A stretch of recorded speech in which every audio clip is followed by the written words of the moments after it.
ألقت شرطة الرياض القبض على 19 شخصا من الجنسية السورية لسيارين بمركبتين في تجمع غير نظامي وعرقلة الحركة المرورية.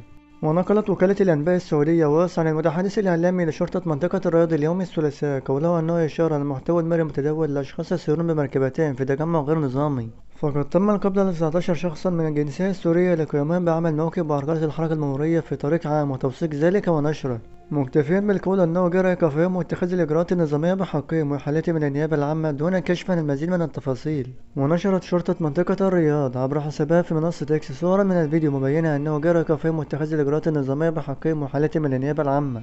ويعتبر السير في مواكب بدون الحصول على تصريح إضافة إلى عرقلة السير من المخلفات التي يعاقب عليها المرور السعودي، وهذا يدل على شدة الأمن والأمان والانضباط الموجود بدولة السعودية. وبكده نكون وصلنا الفيديو، ما تنساش تشترك في القناة وتفعل زر الجرس وتعمل لايك للفيديو ليصلك كل جديد. والسلام عليكم ورحمة الله وبركاته.